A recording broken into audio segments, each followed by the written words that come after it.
Lucas, seguimos en Lucas 10, Hemos estado estudiando el libro de Lucas. Para los que saben, cada uno de los capítulos, temas, cada uno de los pasajes de Lucas es tan rico en la palabra, en la vida que tiene. Los evangelios hablan de la buena noticia. La buena noticia se le estaba contando Lucas a su buen amigo. Y entendemos que era amigo porque hasta 2 cartas le escribió. ¿Cómo se llamaba? Teófilo. Teófilo se llamaba su amigo. Así le escribe Lucas a Teófilo y le cuenta estas buenas nuevas, estas buenas noticias. Y hemos estado estudiando a través de todo, casi ya llevamos un año. Y qué sabroso ha sido estudiar el libro de Lucas, ¿verdad? Pasaje a pasaje, ir aprendiendo lo que sucedió. Y era Lucas alguien, un personaje de la ciencia, era médico, y en su experiencia de estudio recabó datos con las personas que fueron testigos. No fue con cualquiera, no fue de alguien que escuchó, los testigos que escucharon y vieron al Señor Jesucristo, y los ordenó todos estos hechos. Y estuvimos estudiando hace un par de semanas con el copastor Marcos Ponce el envío de 70 de sus seguidores a predicar el Evangelio.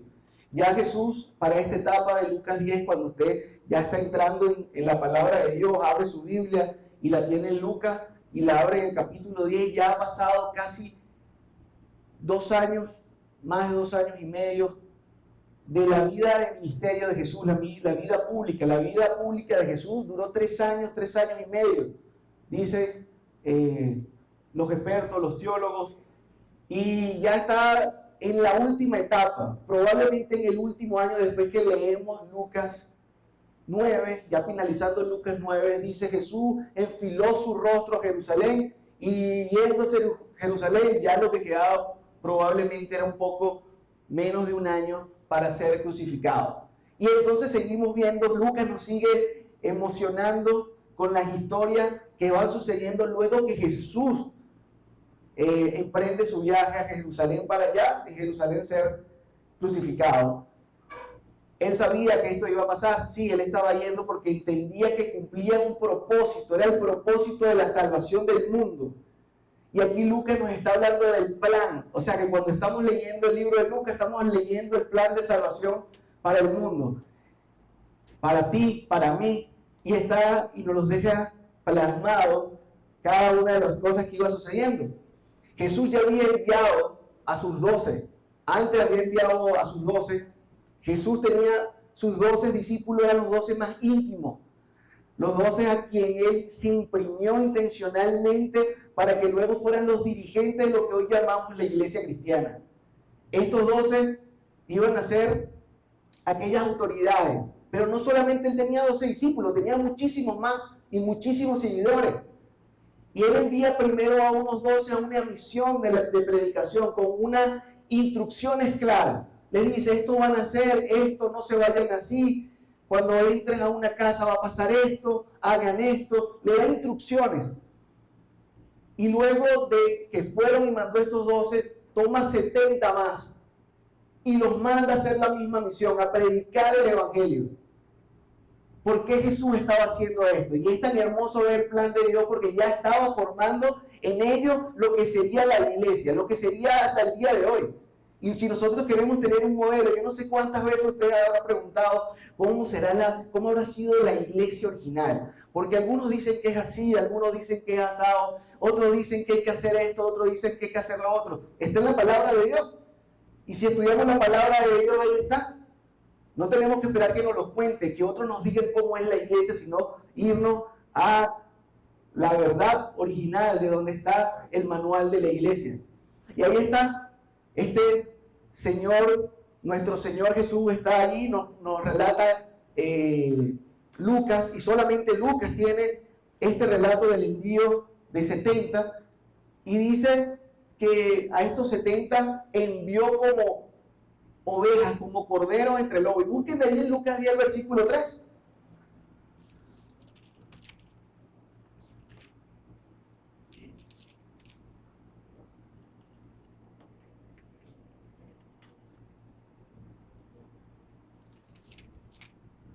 Perfecto, gracias. Y le dice, y esto es un mandato. Le está diciendo a estos 70, después de haber enviado, como les dije, a los 12, envía 70 más para que hagan la misma tarea y le dice, id, he aquí yo los envío como cordero en medio de lobos. Eso no era como algo así que emocionara mucho, ¿no? Me estás enviando y ya de una vez me vas a decir que me envíes como cordero en medio de lobos. Pero le dice, yo voy a estar ahí con ustedes, no, nada pasará. Y le dan instrucciones y sigue dando instrucciones que ya estudiamos las semanas pasadas, y si quieren profundizar más en ello están en YouTube los estudios que se hizo en las semanas anteriores. Pero lo que vamos a estar leyendo hoy, lo que vamos a estar estudiando hoy, es el regreso de esos 70 después de haber sido enviados. Jesús tiene un encuentro con ellos como un buen testimonio de liderazgo. Lo que hace una buena práctica de un líder es revisar aquello que se mandó a hacer. Jesús nos enseña liderazgo en toda la Biblia. No hay un mejor líder que Jesús. Por más que hayan personas en este momento y en este tiempo, el coach, el super coach, el influencer, en Instagram, en Facebook, no hay mejor ejemplo de liderazgo que el de Jesús. Si usted quiere aprender liderazgo que trasciende, ahí está el modelo de Jesús. Y Jesús entonces nos enseña que después de haberlos enviado, bueno, les pregunta cómo les fue, ¿sí? Y vamos a leer, vayan conmigo, al regreso de los 70. ¿Qué sucedió al regreso de los 70? De haberlos enviado a predicar. Les dice, versículo 17, 10-17, ¿están conmigo? Volvieron los 70 con gozo, con alegría, diciendo, Señor, aún los demonios se nos sujetan en tu nombre. Y él les dijo, yo veía a Satanás caer del cielo como un rayo.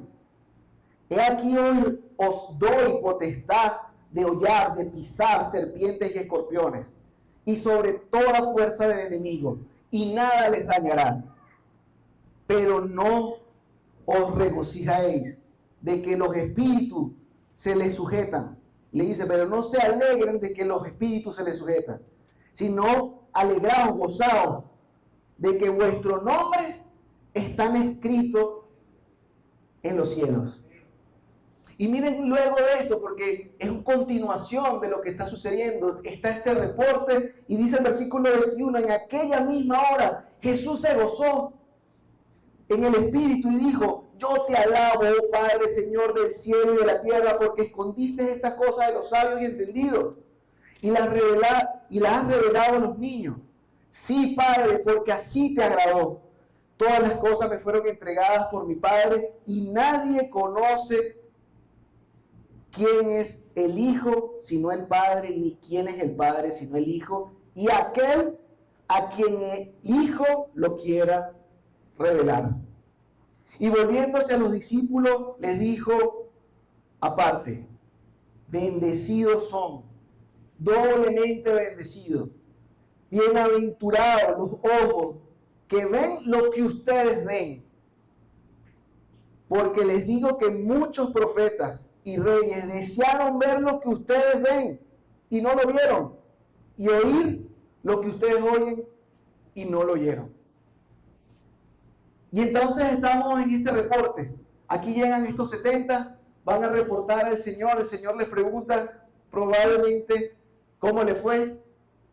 Y lo que leemos aquí es que aún habiendo sido enviados como corderos entre lobos, al parecer esto no fue lo que marcó el viaje de ellos, porque regresan con gozo. Dice, regresan con alegría. Imagínense la alegría que tienen, que viendo al Señor, dice, volvieron los 70 con alegría diciendo, Señor, aún los demonios se sujetan en tu nombre.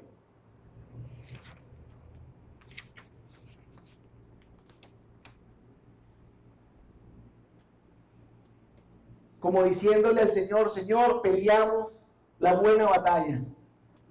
Aunque estuvo difícil la cosa, quedamos ilesos, quedamos vivos. Yo no sé si podemos imaginar así como cuando a quien le gusta aquí los deportes, o ha escuchado, o por lo menos al Magallanes alguno tiene que irle aquí. ¿Ah? Cónchale, no veo como muchas manos. ¿Será los Leones del Caracas que van? No se han convertido verdaderamente, mire que ese pecado no lo perdonan el Islam.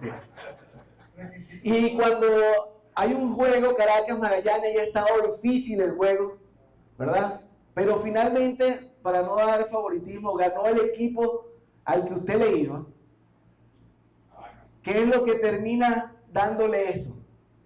Gozo, alegría, fue difícil, los nervios estuvieron en ese momento, ¿verdad? Me sentí desesperado, no sabía qué iba a pasar, la incertidumbre, pero se logró, y cuando te sabes ganador, lo que te da es alegría y quieres compartir además tu alegría. ¿Con qué entusiasmo entonces volvieron estos a Jesús? Era tal que reportaban a aquellos que le habían maravillado.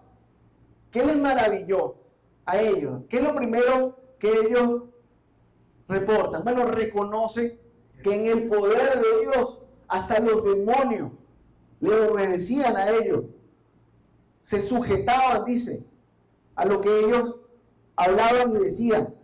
O sea que actuó un poder sobrenatural en ellos. Era el Espíritu de Dios que estaba en ese momento. Cuando Jesús los envía y les acompaña el Espíritu de Dios para que ellos pudieran hacer todas estas obras. Ahora, vean que esto es lo primero que ellos reportan. Los demonios se nos sujetan. Y me asombra de toda esta enseñanza, porque seguimos hablando de liderazgo, del liderazgo del Señor, porque el Señor también se emociona con ellos. Aun cuando el reporte que está escuchando no era el objetivo principal por el cual Él los envió. Él los envió a algo. Pero el reporte primero que le dan con gran emoción es otro. Señor, si hubieses visto cómo se sujetan los demonios en nuestro... Pero Él no les dice a ellos, bueno, ya va. Esto no es lo primero que ustedes me tienen que reportar. ¿Cómo les fue con el evangelismo? Porque eso fue lo que yo les envié. Él no les dice esto. Él comparte la emoción con ellos. Yo quiero que usted sepa que la tarea principal a la que fueron enviados ellos era predicar el reino de los cielos. Aunque no es lo primero que ellos dicen, eso fue la tarea principal. Veamos ahí el versículo 9, cuando fueron enviados. ¿Qué les dice? El versículo 9.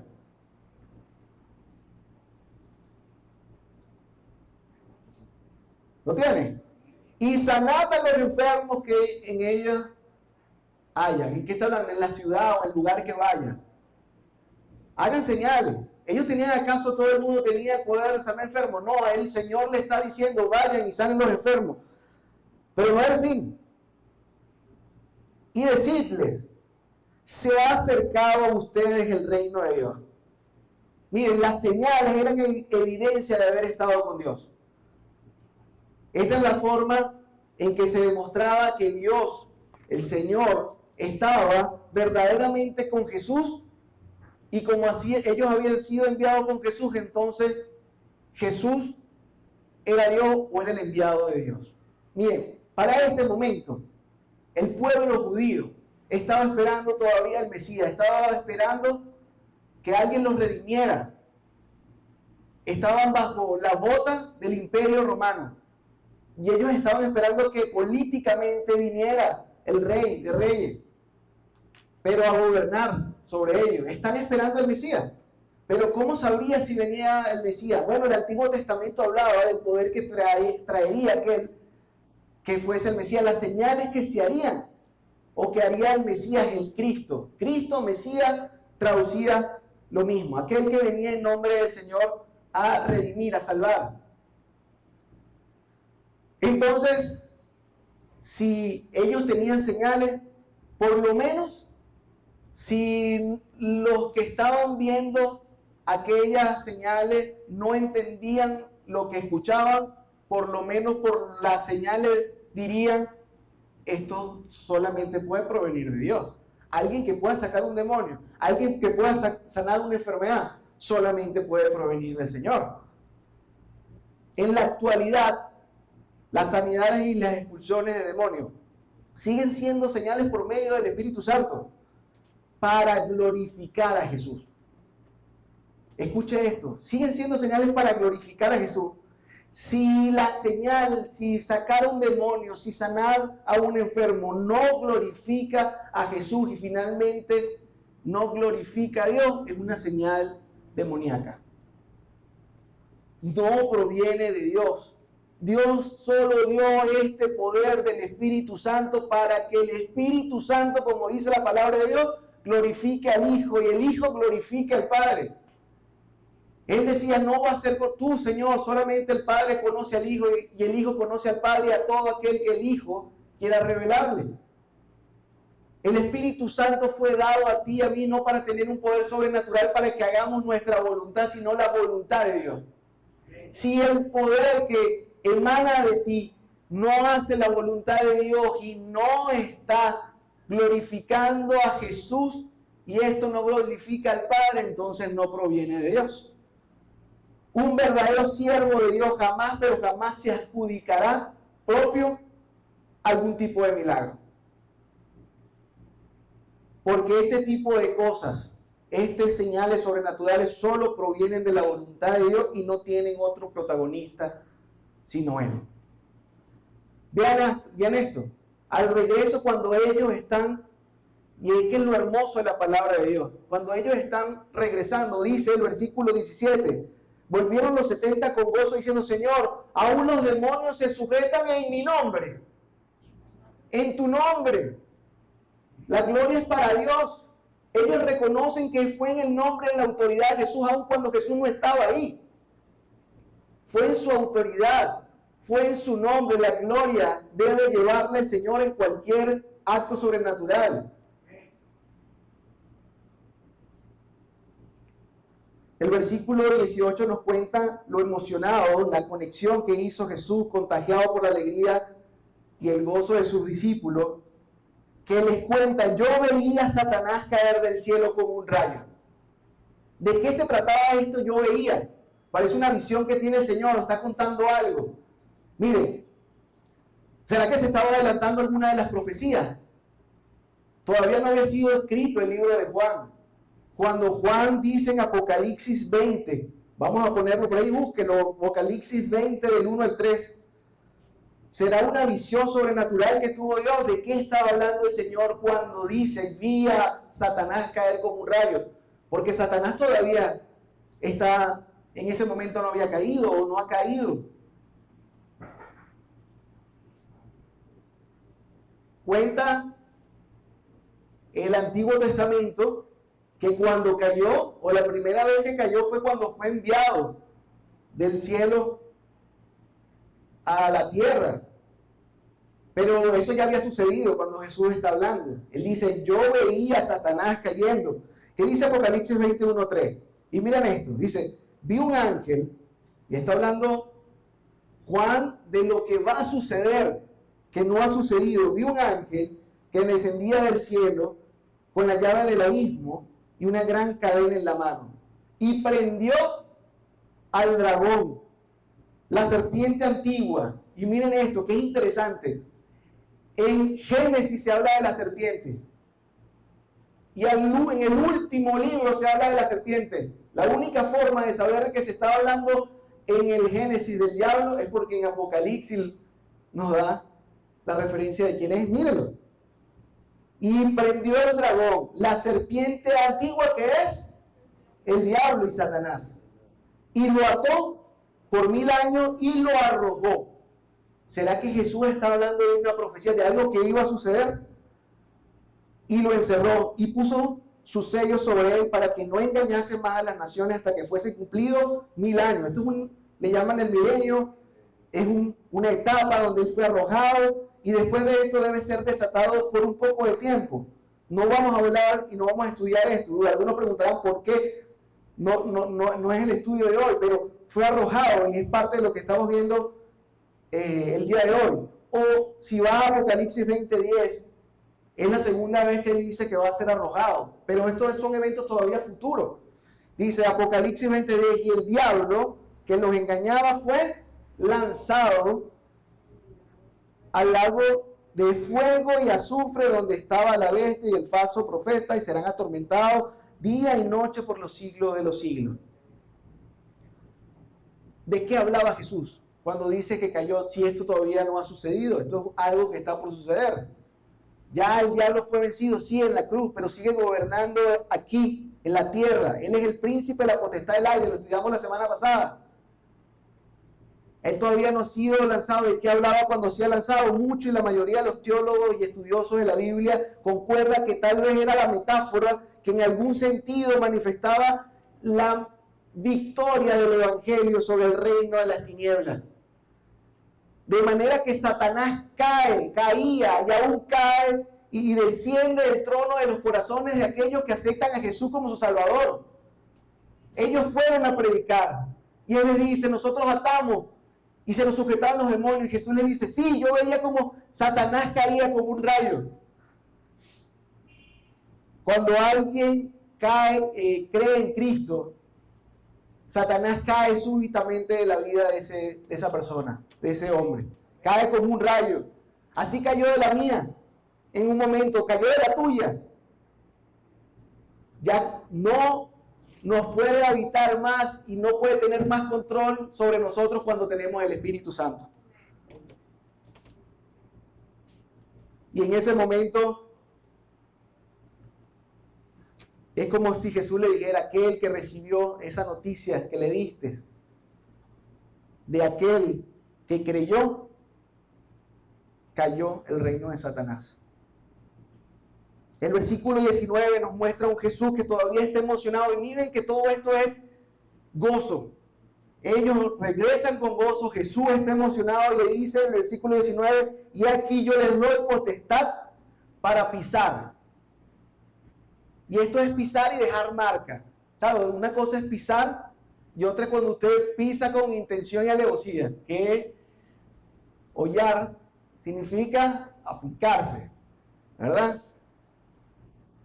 Y dice: y le doy potestad para hollar serpientes y escorpiones. Y está hablando literalmente. Mira que seguimos hablando en el mismo contexto metafórico en el que está diciendo. Él está hablando que le daba poder. ¿Acaso ellos no podían pisar? No, está hablando, miren, sigamos leyendo. Y dice: sobre toda fuerza del enemigo.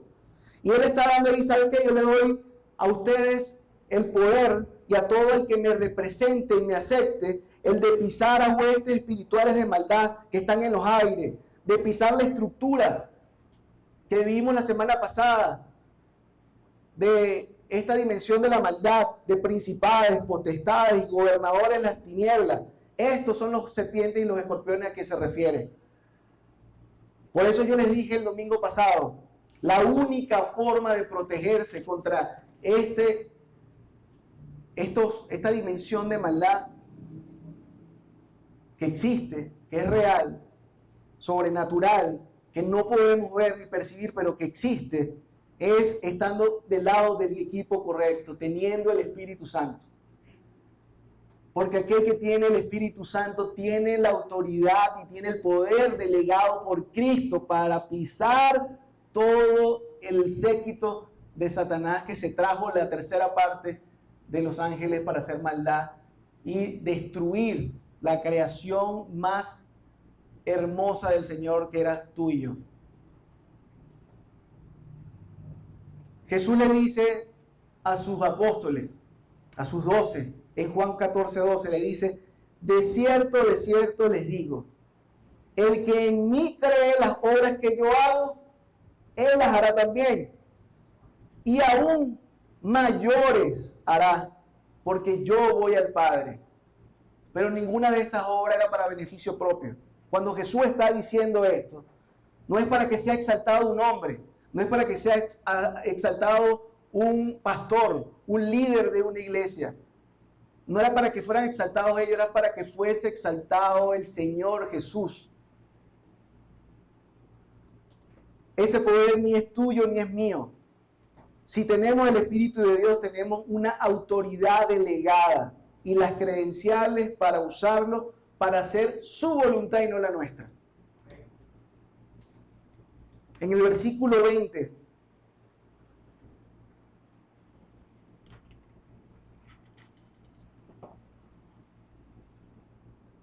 el Señor tiene que recordarle sin desanimarle. Porque estamos en este contexto. Ellos están emocionados y le cuentan lo que a ellos les impresionó más, lo que a ellos les asombró más. Pero ellos les recuerda sin desanimarle. Porque es primera vez que los envía. ¿Cuál era el objetivo primordial que tenía al haberlos enviado a predicar? Tal vez el reporte que Jesús quería escuchar es, y ¿saben qué? Y fui y se convirtió en una casa. Y una casa creyó, 3 casas creyeron, una aldea, un pueblo. Pero no fue ese reporte que escuchó, ¿verdad? Y así como leemos, tal vez le diga, ¿verdad? Nos podemos imaginar, estoy emocionado de escucharlo, qué increíble lo que sucedió, qué emocionante, yo sé que en mi nombre harán muchas cosas y yo les daré el poder para que hagan otras cosas más. Pero recuerden esto es importante.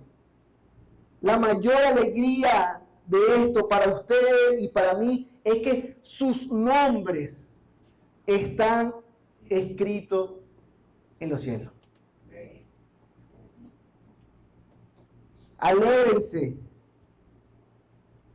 porque el mayor milagro es su propia salvación y de aquellos que creyeron. Si hubiesen hecho todas las obras sobrenaturales y no ganaban ni un alma para la eternidad, o si hubiesen hecho muchas obras, si ellos mismos con el poder que Dios le había dado hubiesen sanado enfermos, sacado demonios, pero ellos mismos no tuviesen la salvación, ¿de qué habría valido? No habría tenido sentido. De nada hubiese servido el poder de Dios si no lograban verdaderamente el milagro extraordinario. ¿Cuál era el milagro extraordinario? Salvar a una persona eternamente de la perdición y del lago de fuego que acabamos de leer. Lo más relevante es que la gente no se perderá para siempre. Porque ¿qué mérito tiene haber sanado a personas que se van a morir eternamente?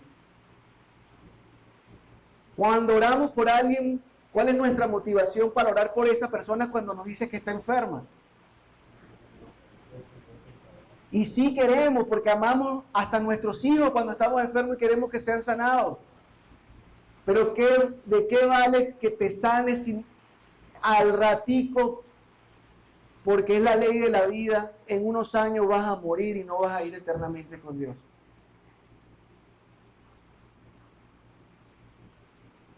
¿De qué vale sacar demonios de personas que no vivirán eternamente con Dios? El milagro verdadero está en haber predicado para salvar un alma. Un día podría sanar a un enfermo, otro día no, porque no era la voluntad de Dios. Pero si aún alguien enfermo recibe la vida eterna, es un motivo de alegría y de gozo. No importa que no se haya sanado, pero sabemos que Él va a vivir eternamente y que lo vamos a ver pronto. A veces es duro pensar esto, pero Dios, que es misericordioso, siempre habló de las dos cosas. Y para Él su voluntad y su misericordia lleva también la sanación de las personas en esta vida y la sanación del alma para la eternidad. Todo aquel que cree genuinamente en Jesús como respuesta al mensaje de salvación, a ese mensaje que Él mandó a predicar, su nombre se encuentra escrito en el cielo. Se encuentra escrito en el libro de la vida. Ese que Pablo nos refiere en Filipenses 4:3. Filipenses 4:3.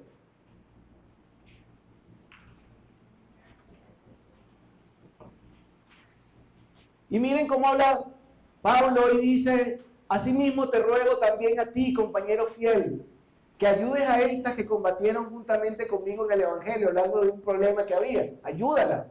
Con Clemente también y los demás colaboradores míos, cuyos nombres están, ¿en dónde? En el libro de la vida. Hay un libro.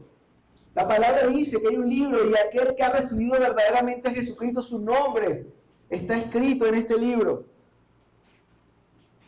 O al que se refiere Juan en el mismo Apocalipsis 20, 15, que dice, y esto es duro, y todos deben saberlo, y usted debe decírselo a aquellos que no están inscritos en este libro, que no están, su nombre no está escrito allí. Y el que no se halló inscrito en el libro de la vida, ¿qué pasó? ¿A dónde fue? ¿Qué sucede con aquellos que no están inscritos en el libro de la vida? Están en el lago, van al lago de fuego. Esto es lo que pasa con aquellos que no confiesan a Jesús como su Salvador, que no entienden qué significa o de qué se trata la salvación.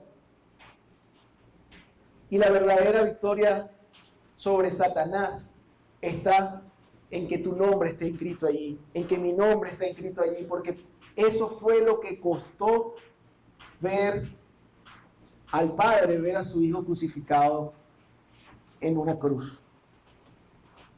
¿Qué siente usted por lo que Cristo hizo en su vida? Por la salvación que le dio. ¿Qué siente?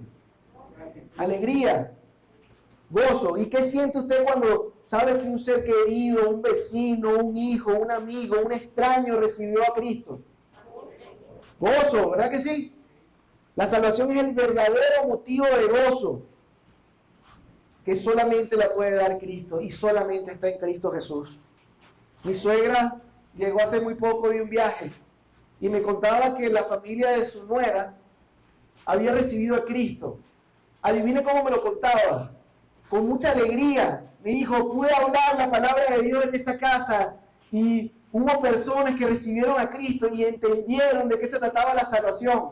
No solamente eso, me acompañaron el domingo en la iglesia. Y ella estaba con mucho gozo compartiendo esto, como compartiría cualquiera de ustedes el saber que alguien va a vivir eternamente. O que usted mismo va a vivir eternamente y se entera del amor con que le amó Dios. De esto se trataba este gozo, esta alegría que vemos en este pasaje. Y adivinen qué pasaba cuando ella me contaba eso. Me contagiaba a mí también el gozo, porque yo sé de lo que se trata. No hay nada más hermoso que saber que alguien se conectó con Jesucristo y tiene la vida eterna. Esto es verdaderamente regocijo, como dice el Señor. Y en el versículo 21 y 22, Jesús se regocija. Leemos cómo Jesús en una oración al Padre afirma su agitación, su gran emoción, porque el plan de salvación está funcionando. Yo les acabo de decir al inicio, aquí lo que hay es un plan para salvarnos. Y eso es lo que revela Lucas cuando nos habla. Y el Señor está alegre, regocijado, está funcionando. El plan de la salvación está corriendo. Tenemos a gente ya entrenada, capacitada, para que cuando yo me vaya, venga el Espíritu Santo y ellos puedan continuar. Y todo aquel que nazca pueda escuchar de las buenas nuevas de Jesús. Y él está orando al Padre, gracias Señor te doy, porque a estos que son, no son los sacerdotes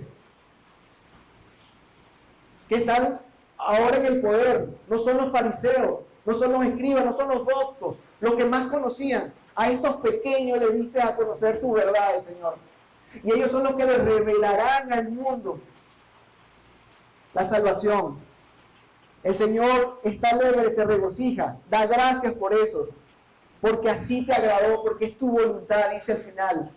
Sí, Padre, porque así te agradó a ti. Este era el plan y está saliendo y para esto vine y ya estoy listo para seguir al Gólgota y cumplir con la misión que me comentaste. Sí, para salvar al mundo necesito morir y esto se está dando, Señor, yo voy a morir por ello. Gloria al Señor por esto.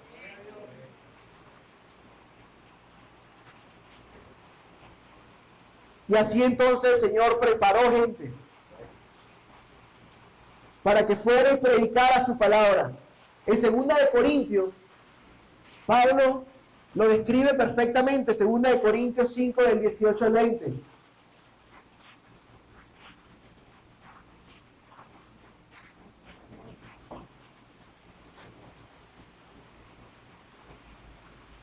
Dice, miren, ¿saben qué? Toda esta salvación, todo este plan, No provenía de ti ni de mí, ni tú ni yo no lo merecíamos. Dice, todo esto proviene de Dios, quien nos reconcilió consigo mismo por Cristo. Imagínense, Él es el que hace toda la labor para reconciliarse consigo mismo. O sea, ¿por qué? Porque es a través del Espíritu Santo del Señor Jesucristo que hace toda la obra para que haya reconciliación entre el hombre y su Creador.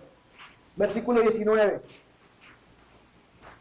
Dice que Dios estaba en Cristo reconciliando consigo al mundo, no tomándoles en cuenta a los hombres sus pecados. Y nos encargó, ¿a quién? A ti y a mí, a nosotros, la palabra de reconciliación, esa que había sido encomendada a esos que había enviado. Igual nos envió a nosotros y nos envía a nosotros con la palabra de reconciliación. Así que, ¿qué somos? Unos representantes, embajadores. La autoridad la tiene el presidente, pero nosotros representamos a ese presidente, a ese rey, a esa autoridad. Somos embajadores en el nombre de Cristo, como si Dios estuviese rogando a través de tu boca, diciéndolo a los demás, por medio de nosotros, les rogamos en nombre de Cristo, reconcíliate con Dios, para que tu nombre sea escrito en el libro de la vida, para que puedas vivir eternamente y con gozo, no solamente en esta vida, sino en la venidera. ¿Sabes qué? Él te da a ti y me da a mí un privilegio que no ha tenido todo el mundo? Que tú estés aquí escuchando esto es un privilegio que no tiene todo el que anda caminando por la acera. Tú tienes algo especial que se te fue dado, que fue una oportunidad de haber escuchado la palabra de Dios. Tal vez tú no has visto al Señor, y aquellos tampoco, muchos de los que escucharon del reino de los cielos no vieron a Jesús. La única forma de haberlo visto era a través de lo que hablaron, de la palabra que hablaron aquellos seguidores, aquellos discípulos, aquellos que llevaban el mensaje del reino de Dios.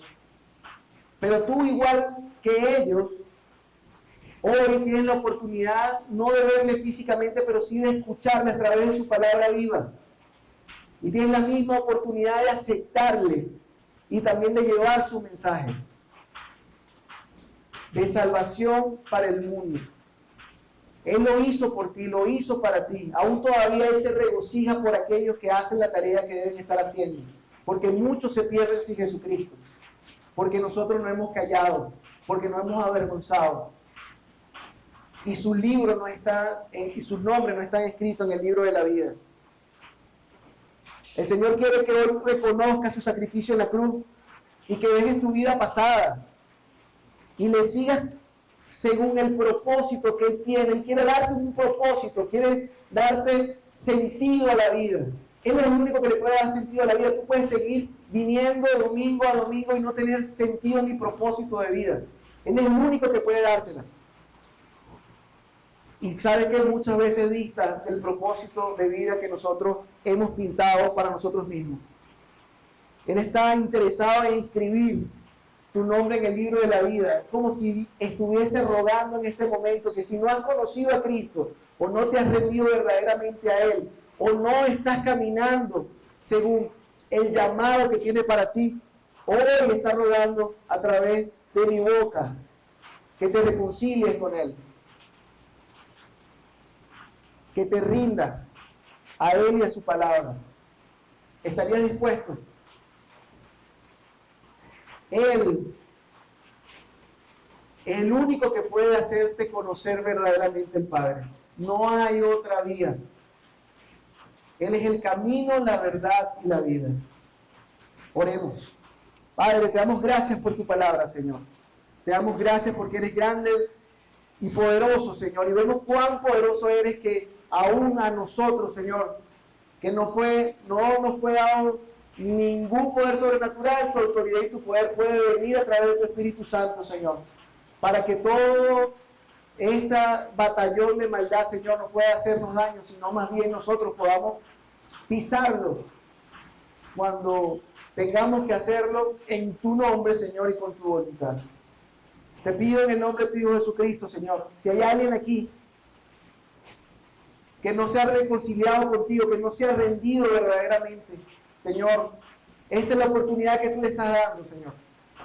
Te pido, Padre, que esta persona que está allí y no ha rendido su vida a Cristo pueda decir, yo quiero conocerte hoy, quiero conocer más de tu palabra. Me interesa saber cómo termina y cómo comienza este plan de salvación.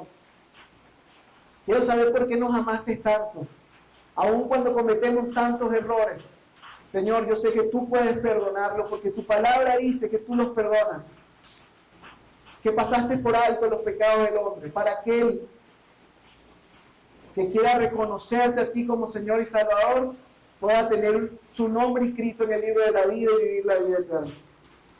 Si usted está aquí, hace una oración sencilla, Señor, quiero conocerte, te entrego mi vida, quiero reconciliarme contigo. Él lo va a hacer porque así lo ha prometido, lo hizo conmigo, también lo hará contigo.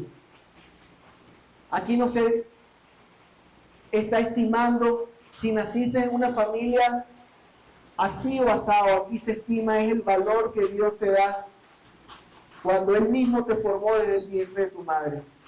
Si naciste, Dios te ama y así como eres, Dios quiere usarte. Gracias, Señor, por este día. Gracias te damos también por esta lluvia. En el nombre de tu Hijo Jesucristo, te amamos. Amén y amén.